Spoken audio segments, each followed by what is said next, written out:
So welcome to everybody to Collaboration Through Storytelling, Lessons from Nepal. My name is Christina Bennett. I am the head of the Humanitarian Policy Group here at ODI, and I will be your chair and moderator for today's discussion.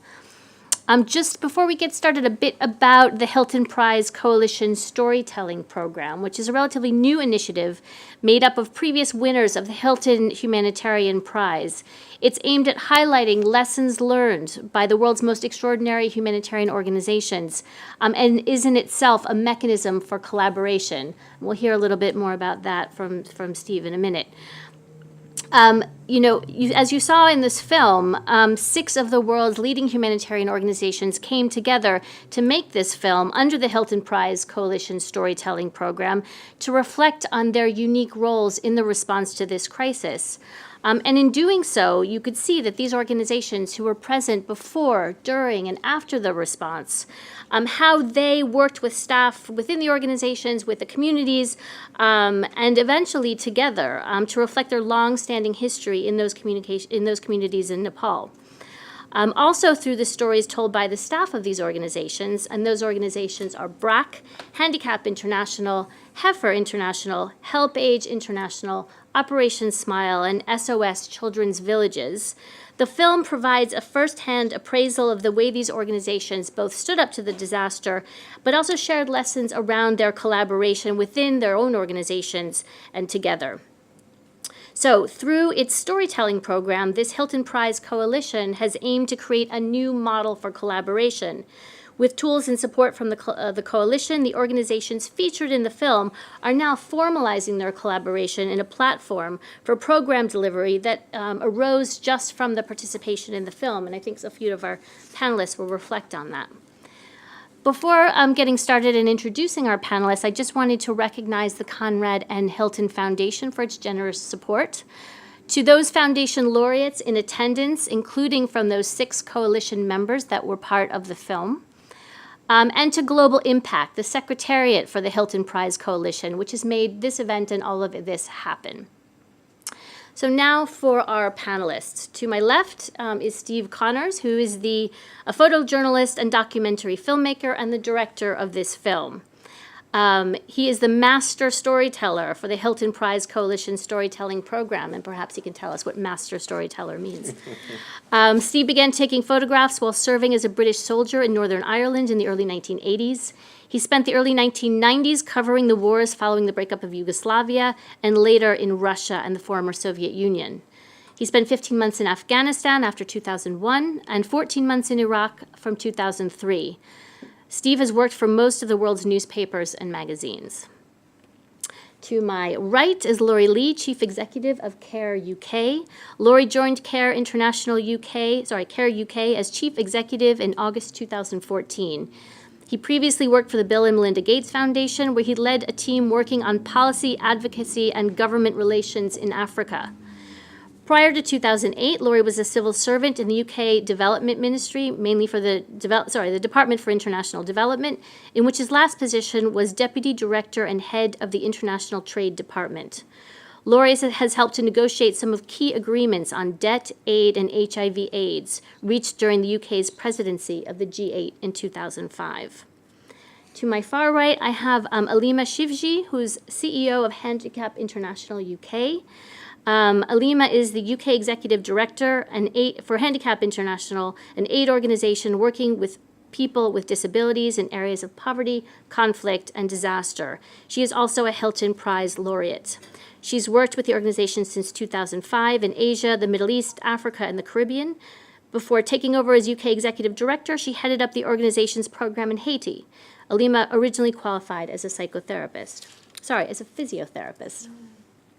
And then online, do we have audio for Shital? We do. Shital, can you hear us? Yes, I can. Great. So Shital comes to us from BRAC, USA. She is a Hilton Prize Coalition Fellow.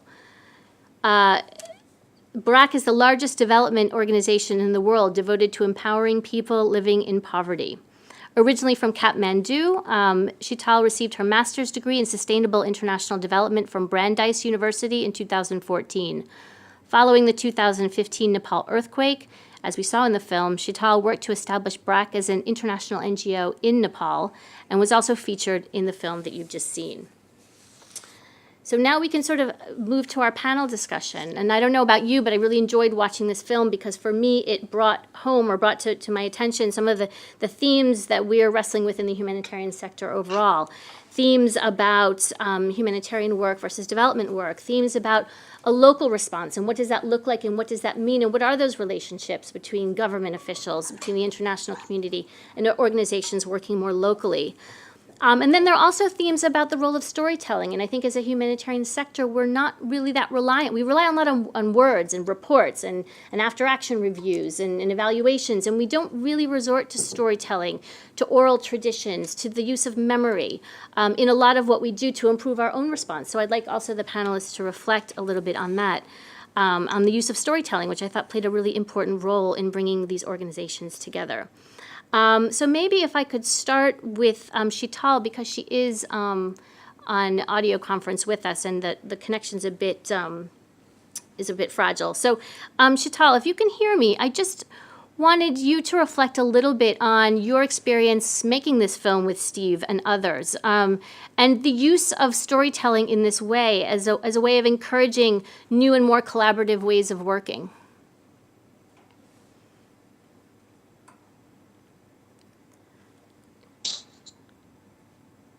Sheetal, are you there?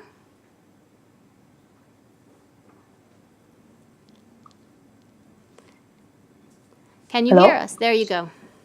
We can hear you now. Go ahead. Did you hear my question? Okay. Just the first part of it, if you could please repeat it for me. Thank you. Sure. I just wanted you to reflect a little bit about your experience working on this film, and in particular, the role of storytelling in being able to encourage new relationships and new collaborations with organizations on the ground that you might have not known about before. Mm-hmm. Okay. First of all, hello to all the panelists and all the audience members in the room and online. Hi, Steve. Nice to see you after a long time.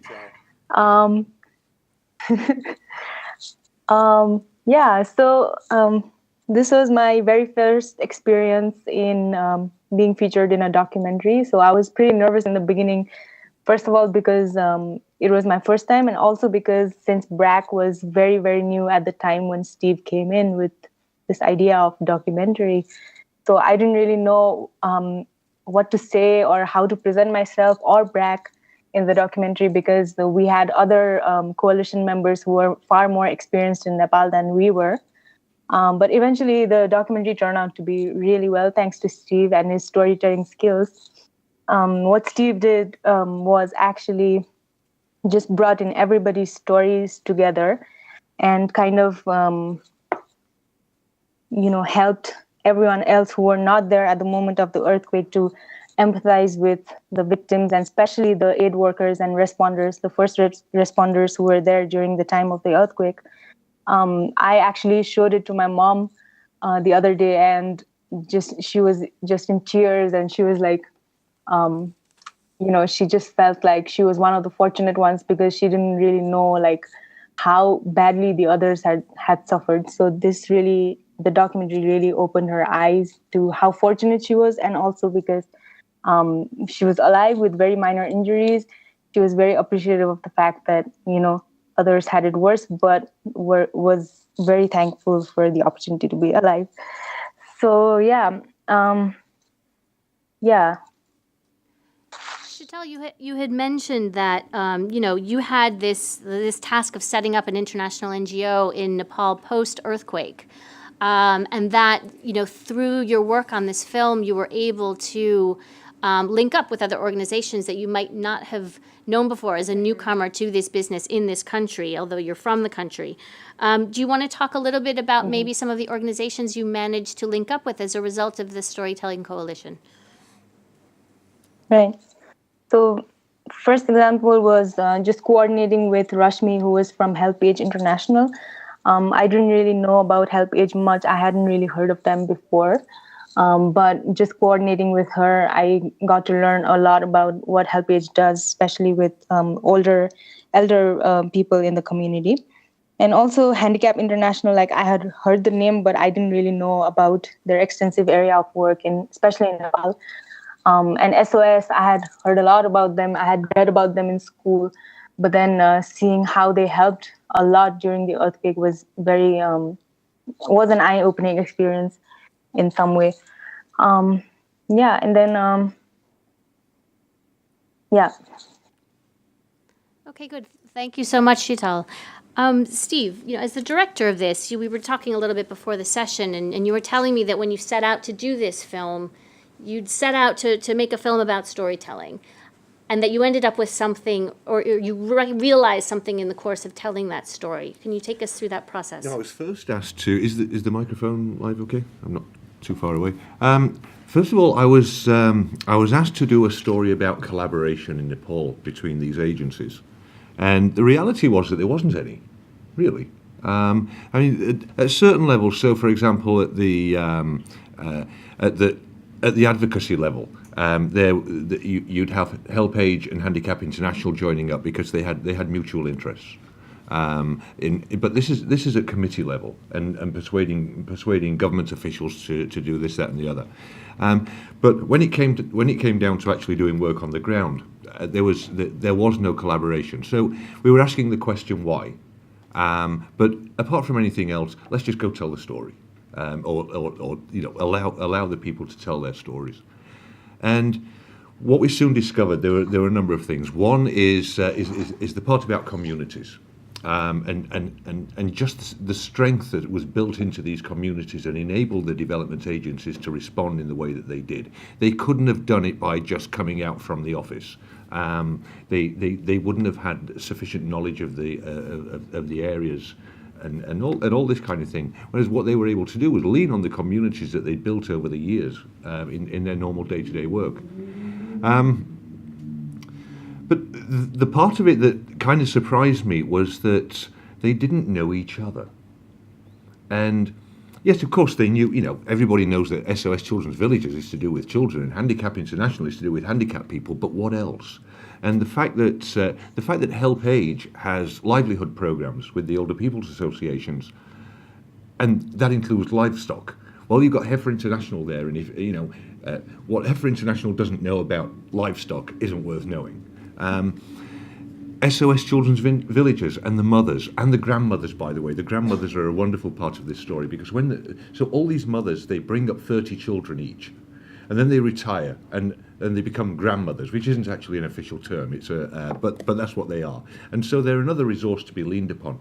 So there's this community within the community. And they had this enormous strength. First of all, their buildings were magnificent. They were built by Habitat International, and they withstood the earthquake. All of them. There wasn't, not a brick out of place. And off they went. They just went out into the community and assisted the people who were less fortunate than them. And even these kids from Jopati, who were absolutely they were amazing. So it became a story about them letting everybody else know who they were, what they do, how they do it, and essentially through this story to offer their services, and we saw that with Dr. Rai. Now, Dr. Rai is the only representative of Operation Smile in Nepal because that's the way that Operation Smile works. But he also can link in with Handicap International, with HelpAge. He can link in with SOS Children's Villages. The prevalence of cleft palate and cleft lip in Nepal and other developing countries is enormous, and so what a huge difference it makes to have your face fixed in that way. And so the story ends up telling itself. One of the things that I was asked to look at was I was constantly. This is another thing, and Laurie and I were talking about it earlier, and we were all talking about it earlier. Why not focus on beneficiaries? And effectively, we know about beneficiaries. They're the people who get what's coming to them. But what about the people who are going to deliver it? Who are we investing in here? So when over the last, say, 20 years or so, one of the things that we've come across, I think, is this is younger people recognizing the need to invest in development. You know, it's not just about charity. It's not just about helping somebody along. It's also about what we get back from it. That's what investment is about. And so, in those terms, who is it we're investing in? Are we investing in the beneficiary, or are we investing in the delivery system? And I think we're investing in the delivery system, and that's why it's important for the agencies to tell their stories in that way. That's just an opinion of mine. But it's also based on years of working in crises and all this kind of thing. And so let them tell their stories. Let them know what the other does. And step back and let it happen, because they can help each other, and they can, and you know, why reinvent a wheel is at the bottom of all this in terms of the collaboration. Thank you, Stephen. And maybe I'll turn to Alima to respond to that. As an organization that is fairly large, fairly well known, very well rooted in the communities, as we saw in the film. How did this process of storytelling, how did the film help you invest in collaboration, invest in improving your response, as Steve set out to do, or as Steve managed to do? I think a couple of things. I think in the process of making the film, it allows us to really reflect almost on a more human level of what we've experienced in a disaster. You're talking to the people who were actually there at the time. A lot of it is anecdotes, but actually sometimes the anecdotes are the more important things. One thing that struck me a little bit was when Sarah said, we didn't realize the impact of what brick houses would mean. And it just sort of made me think, well, in other disasters, we've also had that conversation. And I remember having that conversation in Nepal, in Haiti and other places. And so how do you actually pick up those anecdotes and turn that into something a bit more meaningful moving forward? How do you use that to influence what you do next? So I think the process of telling the story for the film allowed the team to reflect. I think in terms of moving forward, well, the film's quite new.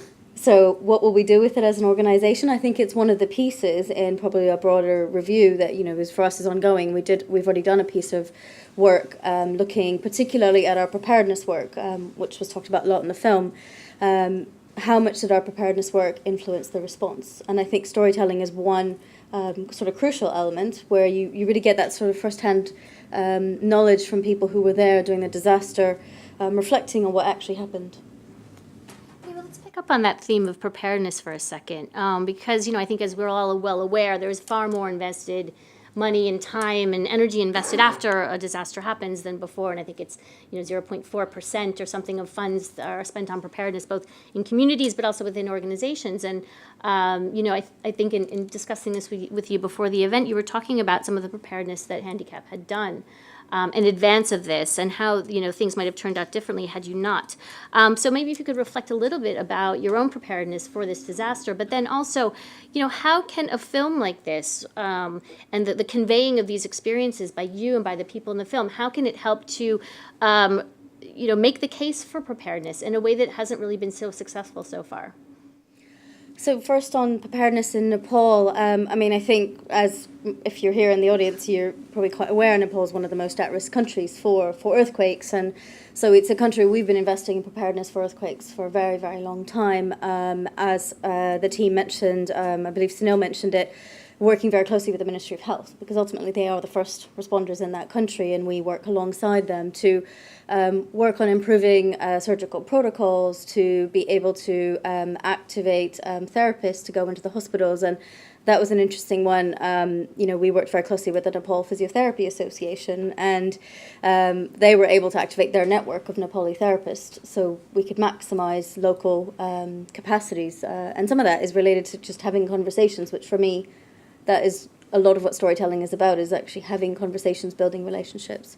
So I think in terms of the preparedness, we were in the country for a long time. We were lucky to have some money for preparedness, because you're very right, Christina, it's very hard to fund that. And I think one of the things that hopefully this film will help us to do is to remember things like, there were only 40 people who had amputations in that country. Now, if I compare it to the 10,000 in Haiti and the thousands in Gujarat, then I mean, it's a fantastic result in terms of long-term outcomes. So hopefully, just in the process of telling the story, we don't lose some of that softer information around that, which I think sometimes when we focus on outputs and targets and log frames, we lose the quality which comes from stories. I think storytelling more broadly, watching the film in Nepal made me reflect on my time in Haiti and how we were sitting with colleagues talking about what we were seeing in Haiti after the earthquake in 2010, lots of injuries, a very ill-prepared health system, lots of foreign teams, particularly in that context, very different than Nepal, with very limited capacity in country. People coming in, big focus on saving lives, but at the risk or the detriment of people with injuries and many, many more amputations. A lot of them could have been prevented. And as we told these stories, we talked about them. I was in Nepal 2 weeks before the earthquake, and I look at the work that my organization was doing there, and I know that was influenced by the conversations we had in Haiti.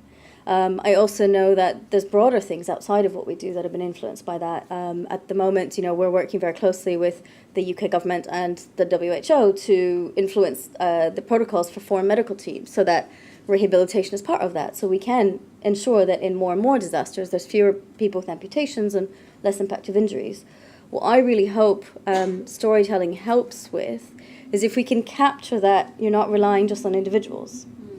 That may or may not stay with an organization. And if it's captured using technology, using a digital format, even if that person moves on, had I not still been in the organization or my colleagues on the ground, would we have retained that knowledge?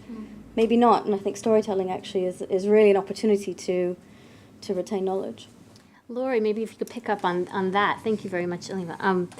We all work, or you work for a large international organization that probably does a lot of, ex post facto evaluations, after action reviews, and like many organizations has learned the lessons, but perhaps not institutionalized them in the way that we hope.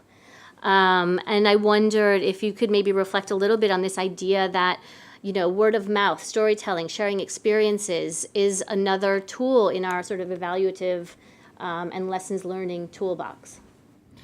Yeah, so CARE's working on the ground in Nepal and responded to the emergency too, but we weren't part of the filming. And I think watching the film, to me, had two things about it which really showed why storytelling is an effective way of promoting change, which I think is really what it's about. So, as you said in your introduction, it touches on some of the kind of debates that we have within our sector about the links between development and humanitarian work and other things like that. And sometimes we have those debates in a very kind of theoretical way, in a very circular way, and they've been going on far too long. And I think that the storytelling in this film does a couple of things. I think one is it really kind of makes you just feel urgently that we need to stop talking about those things and do them, because these people who are trying to respond on the ground to an emergency cannot be dealing with all of that. And in fact, they don't. They just get on with what needs to be done on the ground. They don't. We saw organizations there describing how they didn't care whether or not they thought they were humanitarian or development organizations. They just saw a need and they wanted to respond to it. And we need to be supporting people to be able to do that on the ground. I think the other thing about the storytelling is that it's so disarming. So people are so kind of open and frank about the challenges that they faced as well as the solutions that they came up with. And that, I think, is very strong and powerful in terms of getting organizations to work with each other. Because sometimes when organizations try to work with each other, there can be a little bit of kind of comparing each other and like, well, I think I'm the best at something and what are you bringing to the party and all that. And the stories, actually, they're just so human and at a kind of grounded level. So the conversations about planning I thought were really interesting. So the person from HelpAge was describing how no matter how much you'd prepared in advance, no matter how much you planned in advance, you could never have planned enough. And then also the lady Sarah, is it, from Handicap, was clearly they had prepared a lot, But still, the very first thing that they were doing when she was describing their initial response was, it was still about assessing. It was still about seeing what they hadn't thought of and what the new plan was going to be, using obviously the preparation they'd done, but actually you can't think of everything. And that just brings to life, I think, how flexible preparedness and planning needs to be, in a very, as I say, kind of down-to-earth way, which just makes a point which documents are always going to struggle to make. Right. In your discussion just now, you've talked about some of the elements of this film and this response that made preparedness and response, easier for the organizations working there. In the sense, you've mentioned flexibility, you've mentioned that kind of humanitarian imperative that we just need to get on with it and not worry about these institutional divides or all of these things that we all talk about and never seem to solve.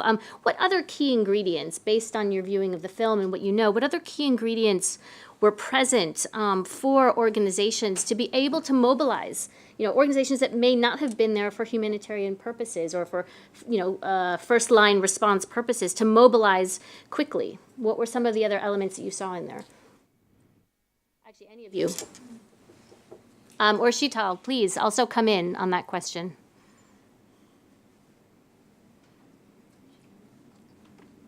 If you're still there. Because, something that struck me too was this idea of, Sheetal, are you there? Yeah, I'm here. Did you want to reflect at all on, how organizations were able to mobilize and respond so rapidly, even though they hadn't necessarily been there in the capacity of a rapid response? Mm-hmm. I think the organizations that were there responded pretty well given the time and situation. But then one other factor also played an important role was that individuals who were willing to help at the time. I remember I was in New York at the time of the earthquake, and all over Facebook, all we could see was just disaster and, destruction all over the place. And everyone, be it Nepalis living in USA or just American citizens in general, just wanted to help and just wanted to fly in and, help in any way they could. And then I had just randomly compiled a list of organizations who were already on the ground in Nepal helping. For example, there was CARE, Oxfam trying to raise funds online. And then they were also looking for volunteers. And then I just posted it on Facebook. And then just after the post, I got so many response from so many random individuals I didn't even know. How can I connect to those organizations? How can I really help from my side? So I guess one important part would be, or a big challenge would be, just incorporating all those people who are willing to volunteer their time. Mm-hmm. And, since INGOs and NGOs are the first people we look to, especially in case of places where governments are not really strong and INGO presence and NGO presence is really strong in the country, people look to those people giving their own help. So I guess that would be one, point of consideration. Yeah, thank you. Sheetal, does anybody else want to reflect on that? I think point? one of the things that came across to me, not only with the people I spoke to, who I actually interviewed for the film, but other organisations like World Food Programme, for example. I met up with a former New Zealand Brigadier General, who was there running the Off the Road programme, and every place has its own peculiarities. You have to take every place on its own terms. So bear in mind that the epicenter of this earthquake was in Gorkha, the Gorkha district, which is 200 kilometers from Kathmandu. And at the best of times, the roads are virtually non-existent. And so what do you do in Nepal? What World Food Programme did, they hired every single bearer in Nepal. There was no tourism industry, of course, so what these guys normally do, carrying stuff up and down Mount Everest, wasn't going on. So the World Food Programme hired them, and there's this amazing footage that they have of this long silver snake winding through the mountains, and it's all these guys with corrugated iron on their head and on their backs, and so. There was another one of the things that we're going to be doing with this. We're going to continue the storytelling program. At the moment, I'm doing something with the I'm calling it Leading Thoughts, And so we've interviewed people on the ground. I'm also interviewing the CEOs. And Jeff Meir, who's the CEO of Handicap USA, he was telling me about what they did with the Hilton Prize. And they built a huge warehouse complex in Dubai and stocked it for that whole region. And so once Nepal happens, they're bringing this, all these assistive devices, once they've run out of the stuff that they actually have in Nepal, they bring it in from Dubai. And, a great investment in the future of both development and disaster relief. This is a 30-minute film. That's the format that we initially started on 20 minutes, and that just wasn't going to fly. So 30 minutes it was. And at the end of it, I've got 50 hours of footage that I shot in 3 weeks, about 25 interviews in Kathmandu and up and down the Kathmandu Valley and up the mountains and all kinds of stuff. And so, what do I do with that? Because these are really valuable stories. And there's one that I think is so remarkable of the two women from Heifer International. They were delivering their first shipment. So once they got it together and they got this corrugated iron and whatever else they could get their hands on, and off they go. And they're driving through a village and the road's blocked and the people are blocking the road. And there's this humanitarian dilemma here, because all the aid was going through this village, but none of it was stopping there. So they decided they were going to block the road. And there are these two ladies, and they don't know what to do, because all they've got to do is look around. All the houses are collapsed, just the same as where they're going. And these people are saying everything's going through our village, but nothing stays here. And so they had this long negotiation with the people, and they almost just said, "Okay, have it." And they had a local guy with them, from that district, who it was the Nuwakot district, and he essentially, stood his ground, and he said, "Listen, they will be along for you, but there are people who are in worse condition than you are, and we need to take this to them." In that village, I think 32 people died. The village that we show with Heifer International there. So part of the next stage is telling these little stories. Just as little 5-minute pieces or whatever it is that they take, and we're going to put them on this storytelling wall. And it's like a mosaic. And as you click on a story, it'll open up to full screen. It'll have tags there of all the stuff that's linked to it. And so, if you've got a few weeks and you want to bury yourself in something, then that's the place to go. So that's. Okay, thanks very much. I think, I'd like to turn the questions now over to you, because those have been my questions, and I'm sure you have a lot yourselves. I think one interesting thing that you keep repeating, Steve, that I'm taking away from this discussion is, philanthropy or charity, not as charity, but as investment. And I think that's a message that the film definitely brings out, and that you have all spoken to on the panel. But maybe I could turn to all of you to see if you have any questions for our panelists. Let me take a few at a time. Yes, go ahead.